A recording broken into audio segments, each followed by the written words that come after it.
पूजनीय संत समाज, सज्जनों और देवियों, कबीर की एक प्रसिद्ध साखी है। तन थिर, मन थिर, वचन थिर, सुरत निरति थिर होय। कह कबीर वह पलक ही कलप बराबर होय। तन थिर, मन थिर, वचन थिर, सुरति निरति थिर होय। कह कबीर वह पलक ही कलप बराबर होय। जिसका तन स्थिर है, तन संस्कृत में तनु कहते हैं, फारसी में तन कहते हैं। बात एक है, तन। फारसी, अरबी, संस्कृत मिली जुली भाषाएं हैं। अरबी फारसी में कोई पाठ करता हो 50 गज की दूरी पर, तो यहाँ से आप निर्णय नहीं कर पाओगे कि संस्कृत में वो पाठ कर रहा है कि अरबी फारसी में। इतना विसर्ग उसमें है और इतना साम्य है। तन थिर, शरीर स्थिर हो। तन थिर का मतलब है इंद्रियां वश में, और मन थिर हो, और वचन थिर हो, और सुरत निरत थिर हो। तो एक पलक का समय कल्प बराबर मूल्यवान है। हम कितना दिन जीते हैं इसका मूल्य नहीं है, कैसे जीते हैं इसका मूल्य है। कई बूढ़े कहते हैं, महाराज सन 15 का सूखा मैं देखा हूँ। अमुक लड़ाई अंग्रेज़ों से जब अमुक से हुई थी, अमुक देश से, उसको मैं जानता हूँ। बहुत दिन जिए, लेकिन अगर उनका तन मन स्थिर नहीं है तो जी के क्या किए। जी करके आदमी कबाड़ बटोरता और कुछ नहीं बटोरता। जिसे हम उन्नति कहते हैं, उन्नति के फल में सब कबाड़ बटोरते हैं। कौन सा कबाड़? मानसिक उद्वेगों और विकारों का कबाड़। उन्नति है तन मन वचन सुरत निरत का स्थिर हो जाना।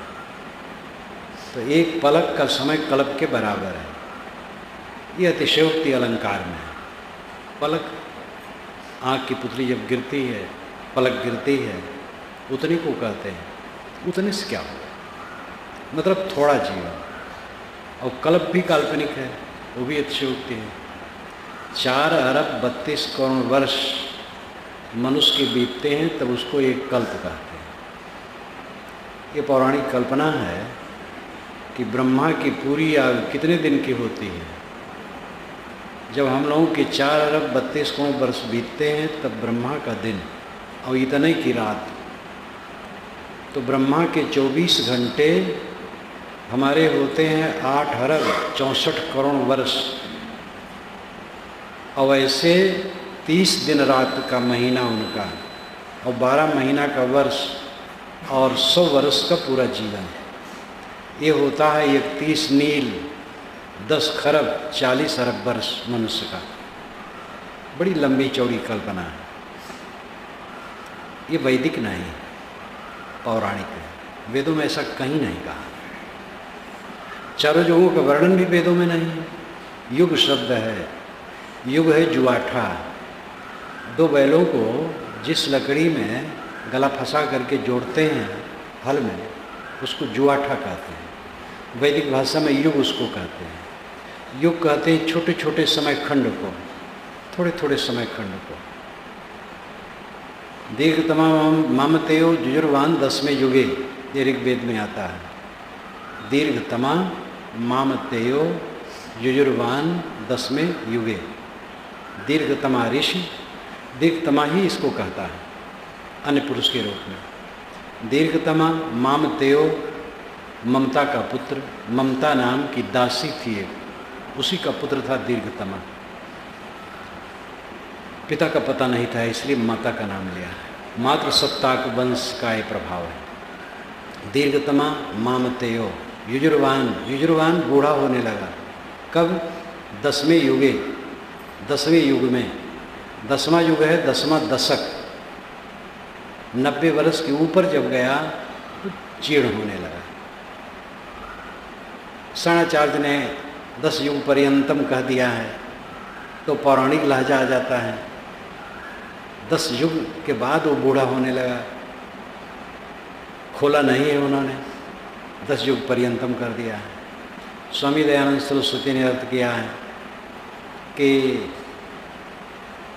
जो दीर्घतमा है, घोर अंधकार में डूबा है, मामदेव ममता से भरा है, तो 10वें युगे 10 वर्ष की उम्र में ही बूढ़ा हो जाता है। और वस्तुतः अर्थ है, दीर्घतमा ऋषि है, वो ममता का पुत्र है, और 90 वर्ष से ऊपर जब हुआ, 10वें दशक में लगा, तब बूढ़ा होने लगा। चारों युगों का एक साथ वर्णन वेदों में कहीं नहीं, और इतनी अवधि का एक युग होता है ये भी कहीं नहीं, वेद में नहीं है। एतरे ब्राह्मण में आता है, कलि शयानो भवति संजिहानस्तु द्वापरा उत्तिष्ठम अस्त्रेता भवति कृतम संपद्यते चरण। कलि शयानो भवति, जब आदमी सोता है तो कलि, कलि शयानो भवति संजुहानस्तु द्वापरा, जब जग गया तो द्वापर हो गया। उत्तिष्ठत अस्त्रेता भवति, उठ खड़ा हुआ तो त्रेता हो गया। कृतम सब संपद्यते चरण, जब चलने लगा तब कृतम सतयुग हो गया। ये लाक्षणिक भाषा में इंद्र के मुख से रोहित कुमार के लिए बताया गया है। 4 वर्षों में 4 गाथाएं इंद्र ने रोहित कुमार के लिए कही है। इसकी अलग कथा है, वो कथा कहने के यहाँ अवसर नहीं है। तो चारों युगों का एक साथ वर्णन लाक्षणिक रूप में मनुष्य के सोने, जागने, उठ खड़े होने, अवगत करने के विषय में कहा गया है। लाखों लाखों वर्ष का युग जो पुराण में वर्णन है, ये वैदिक नहीं है। तो कल्प की कल्पना ही ऐसे ही है। ब्रह्मा, पुराण में जो ब्रह्मा बनाया गया है वो वेद से ही आया है। ब्रह्मा वेद में है, जो यज्ञ का कर्मकांड कराने वाला मुखिया है। 4 पुरोहित बड़े होते थे, ब्रह्मा, होता, उद्गाता, अद्धर्य। ब्रह्मा यज्ञ वेदी में एक निश्चित स्थान पर बैठ करके वो निर्देश करता था, उसी का नाम ब्रह्मा। उद्गाता जो साम गायन करता था, अद्धर्य लकड़ी, बर्तन, सब चीज़ें संपादित करे। अगर पशुवध होता है तो पशु मारे, चर्बी निकाले, मांस अलग करे, ये भी होता था, वो भी सब करे, वही अद्धर्य है। होता जो हवन करे, और इनके 3 सहायक होते थे। उसी में ब्रह्मा का सबसे बड़ा नाम है। ब्रह्मा वहीं शुरू हुआ है, तो पुराणों में ब्रह्मा सृष्टि का रचयिता माना गया है। तो कल्प की कल्पना ही कल्पना है। लेकिन उस दृष्टि से साहब कहते हैं, अतिशयोक्ति अलंकार में कहते हैं कि अगर किसी का शरीर स्थिर है, वाणी स्थिर है, मन स्थिर है, श्रुत निरत स्थिर है, तो पलक बराबर जीवन कल्प के समान है। लाक्षणिक अर्थ हुआ थोड़ा जीवन बहुत लंबा है। ऐसा जीवन जिस जीवन में अपना मन सब तरफ से सर्वथा टूटकर आत्मलीन हो गया, अब आत्मरत है, और उससे विमुख कभी नहीं होता है। जितना जिया वो बहुत है, फिर उसका भवबंधन नहीं। यही सामान्य उसका सहज अर्थ है। कल्याण का रास्ता क्या है? किसी देवता को खुश करना नहीं, किसी भगवान को खुश करना नहीं, गुरु को भी खुश करना नहीं। गुरु की हमें क्या ज़रूरत है? क्यों हम गुरु पीछे पड़े? अपने गर्ज से पढ़ते हैं। कोई गुरु को चाहता है? कोई नहीं चाहता। अपने गर्ज से हम गुरु को चाहते हैं। गुरु के बिना काम न होगा। कोई ज्ञान ग्रंथों से पढ़ ले, उन्मादी बना रहा है, वो धारण नहीं होगा। बिना विनयी हुए शरीर धार नदिया बहे, पाँव कहाँ ठहरा है। बड़े जोर से धारा बहती है, पाँव कहाँ ठहरेगा। इसका मुझे प्रत्यक्ष अनुभव ऋषिकेश में हुआ जब पहली बार गया, शायद 67 में गया था। तो पत्थर दिखाई देते थे, लगता है कि नज़दीक है, और लगता रहे कि इधर से उधर निकल जाएंगे। लोग कहे कि हाथी नहीं पार कर सकता, इतनी तेज धारा है। सरित धार नदिया बहे पाँव कहाँ ठहरा है, मन वासनाएं अत्यंत तीव्र हैं। जान लेने मात्र से कोई ठहर पाएगा? ठहरने के लिए श्रद्धा चाहिए, समर्पण चाहिए, साधना चाहिए और किसी वैराग्यवान बोधवान सदगुरु का आधार चाहिए। आधार लेके, प्रेरणा लेके फिर अपना काम करना चाहिए। तो अपने गर्ज बस हम गुरु की शरण है, गुरु के लिए नहीं, अपने लिए। खास बात है अपने को ठीक करना। कठोपनिषद में जहाँ यमाचार्य ने नचिकेता को बताया, यदा पंचावतिष्ठन्ते ज्ञानानि मनसा सह बुद्धिश्चान विचेष्टत तामाहु परमाम गतिम। यदा, जब पंचावतिष्ठन्ते ज्ञानानि, ज्ञान की 5 इंद्रियां जो शरीर में अवतिष्ठित है, स्थित है, मनसा सह, मन के सहित, बुद्धिश्च और बुद्धि भी न विचेष्ट, चंचल न हो, ताम आहु परमाम गतिम, इसे कहते हैं परम गति। किसी ईश्वर परमात्मा का नाम नहीं। 5 ज्ञान इंद्रियां, आँख नाक कान जीभ चांद और मन और बुद्धि स्थिर हो जाए, यही परम गति है। वैज्ञानिक विश्लेषण है सब। वैज्ञानिक विश्लेषण अपरोक्ष ज्ञान के विषय में वेदों में है, श्रुतियों में, उपनिषदों में है, शास्त्रों में है, पुराणों तक में है, मानस में है, जगह जगह, तुलसी वाङ्मय में है, जगह जगह। लेकिन और वाणियों से इतना आच्छादित है कि उस पर दृष्टि कम जाती है, स्थूल में ज़्यादा जाती है। किसी अखंड रामायण के पाठ में संपुट किस चौपाई का होता है? द्रोह दशरथ अजिर विहारी। दशरथ के आंगन में खेलने वाले राम, द्रवित हो जाओ, कृपा कर दो, हमें सब कुछ दे दो। कहीं संपुट में ये चौपाई नहीं आती है, कर्म प्रधान विश्व रचि राखा, जो जस करे सो तस फल चाखा। कहीं नहीं, कोई संपुट इसको नहीं रखता है। इसको संपुट रखना हो तो अखंड पाठ की जरूरत नहीं। तो मनन चिंतन करे, कल्याण करे, अखंड पाठ करके हल्ला करने की क्या जरूरत है? वो तो इसलिए हल्ला किया जाए तो भगवान खुश हो जाए और द्रवित हो जाए, कुल दे दे। तो हीरे मोती शास्त्रों में जगह जगह बिखरे हैं, और शास्त्र के प्रमाण में चलोगे भटक जाओगे। शास्त्र से सार लो तब कल्याण होगा। स्वामी शंकराचार्य ने भी कहा, शास्त्रानुवर्तनम तक्ता, देहानुवर्तनम तक्ता, शास्त्रानुवर्तनम तक्ता, स्वाध्यास अपनम कुरु। शास्त्र का पुछलग्गु न बनो, लोकानुवर्तनम तक्ता, लोक का अनुवर्तन छोड़ दो, दुनिया के पीछे न छोड़ो। दुनिया क्या कहती, कहने दो। लोकानुवर्तनम तक्ता, तक्ता देहानुवर्तनम, देह को मोटवाने, इसको साज सज्जा से सजाने और अमर रखने की तृष्णा छोड़ दो। इनको खाना पानी थोड़ा दो, काम लो, कल्याण कर।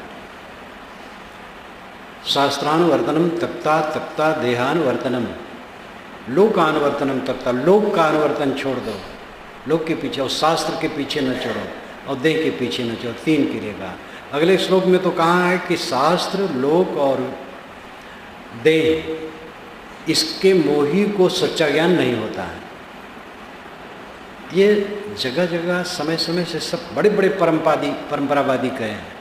गोस्वामी जी को परंपरावादी कहा जाता है, लेकिन उन्होंने कहा, जड़ चेतना ही ग्रंथ परी गई, यदि मृषा छूटत कठिनाई, श्रुति पुराण बहु कहो उपाई, छूट न अधिक अधिक अरछाई। जड़ चेतन की गांठ पड़ गई है, और श्रुति पुराण ने बहुत उपाय कहा, लेकिन उलझता ही गया। तो यहाँ खंडन हो गया श्रुति पुराण का। सबके हृदय से सत कभी कभी निकल जाता है। इसलिए पारखी बन करके समझने ही से हित होगा। आँख मूंद करके जो कहते हैं हम परंपरावादी हैं, वो उसका अर्थ थोड़ा सा है, संपूर्ण नहीं। और जो कहते हैं हम परंपरा विरोधी हैं, उसका भी अर्थ सापेक्ष है, निरपेक्ष नहीं, सर्वथा नहीं। कोई परंपरा विरोधी होकर जी नहीं सकता है, और कोई परंपरा पूरी लेके चल के जी नहीं सकता है। शोधन सब समय हुआ है। तो इसलिए जहाँ पर सत्य स्थित की बात आती है वहाँ कोई देवी देवता के नाम की जरूरत नहीं होती, तत्व विश्लेषण की जरूरत होती है। तन को स्थिर करो, तन स्थिर इंद्रियों को वश में करना। आँख नाक कान जीभ चाँद, ये 5 ज्ञानेंद्रियाँ। हाथ पैर टट्टी पेशाब की जगह और मुख, ये 5 कर्मेंद्रियाँ हैं। इनको संयत रखो। पूर्ण कल्याण के लिए शुद्ध ब्रह्मचर्य का पालन करो।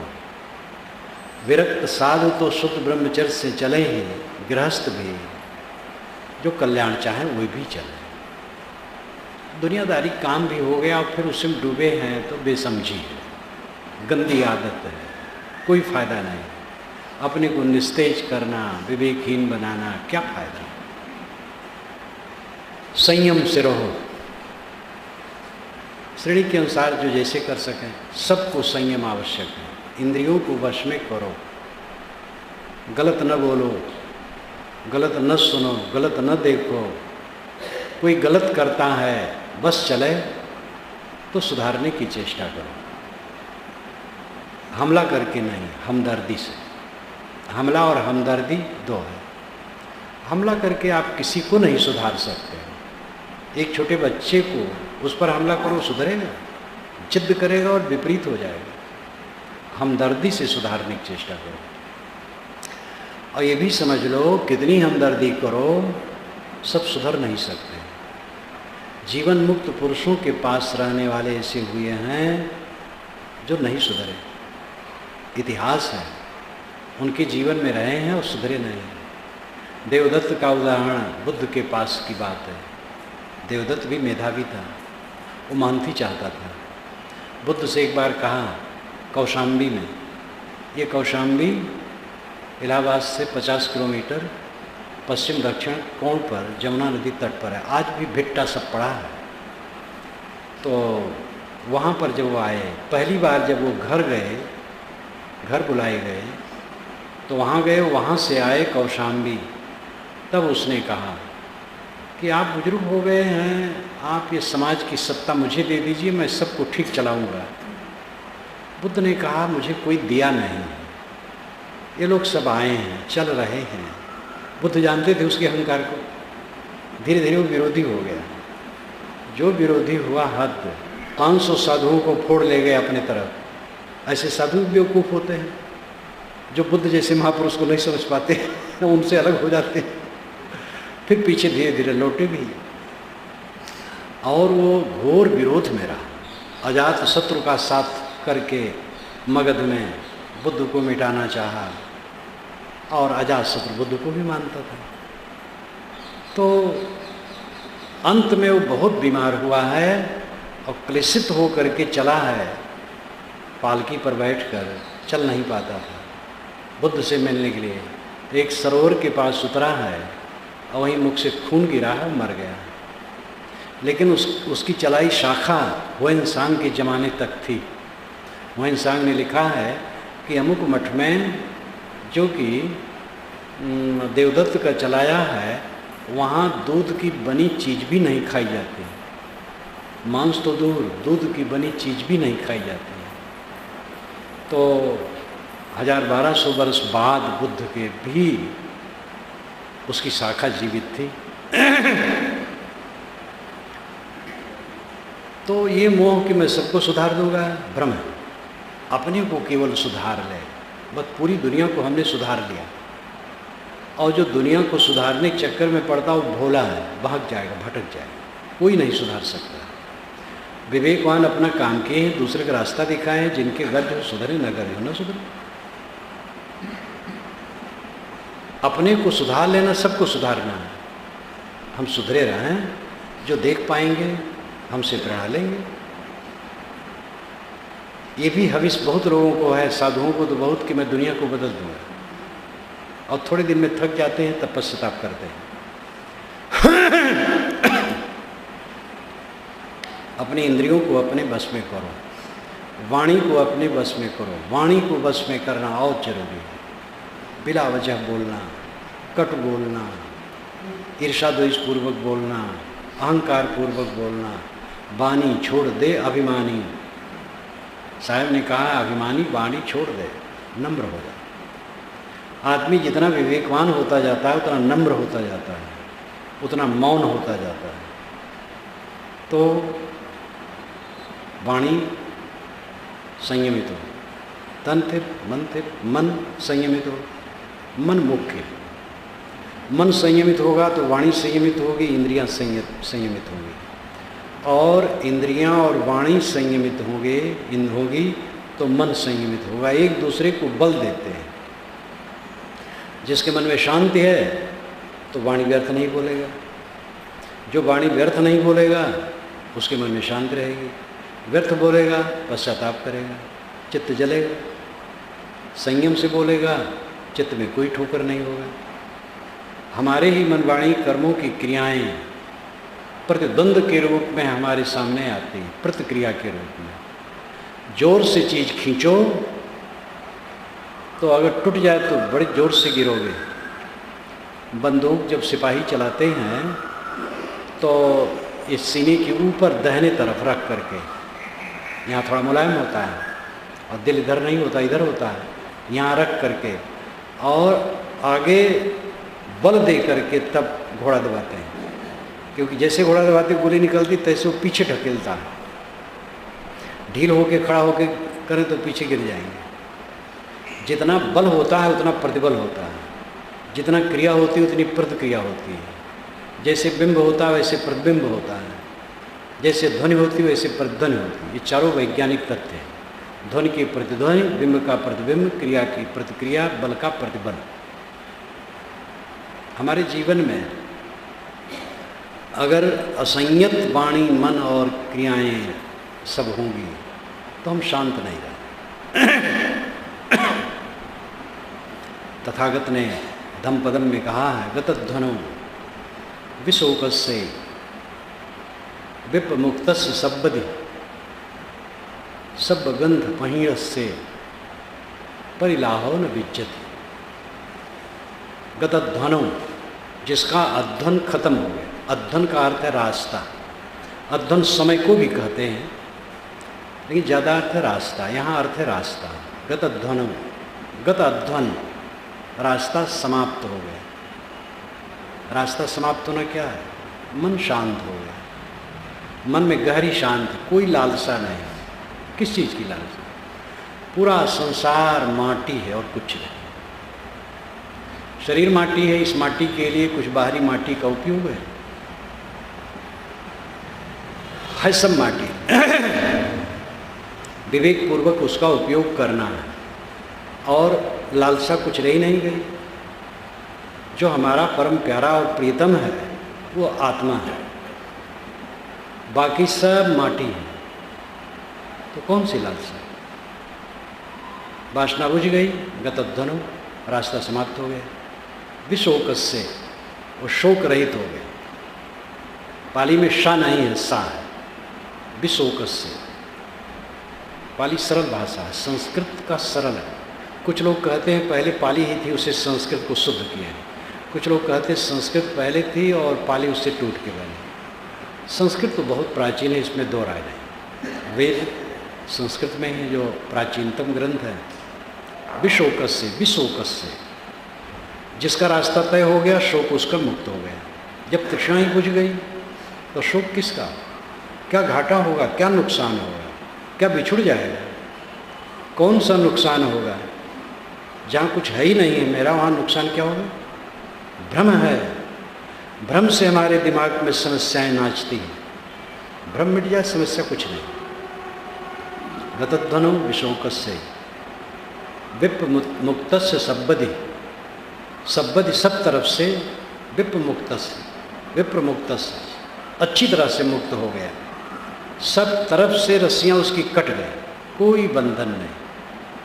सब गंध पहीणस्य, सर्वग्रंथ प्रहीणस्य संस्कृत में हो जाएगा।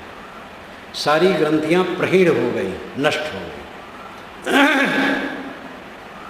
सारी ग्रंथियाँ मन की कट गई। राग, द्वेष, कलह, कल्पना, जितनी गांठें मन की थी सब चूर्ण हो गई। परिलाहो न विज्जति, संस्कृत में हो जाएगा परिदाहो न विद्यते। उसको जलन नहीं होती, ताप नहीं होता, रास्ता तय हो गया, शोक से मुक्त हो गया, सब तरफ से मुक्त है और सारी ग्रंथियाँ कट गई हैं, उसके चित्त में दाह नहीं होता। ये अपनी कमाई है। इस कमाई पर कितने लोगों का ध्यान है? बाहर की कमाई पर केवल ध्यान है। बाहर की कमाई का तिरस्कार नहीं किया जा सकता। रोटी पानी, कपड़े लत्ते, घर द्वार, सबको जरूरत पड़ती है, गृहस्थ को, विरक्त को, सबको। एक विरक्त बस पर बैठे, कंडक्टर पूछेगा टिकट नहीं है, पैसा नहीं है, उतर जाओ। वहाँ उस विरक्त को भी पैसा देना पड़ेगा, उतरना पड़ेगा। तो व्यवहार के ढंग से चलता है।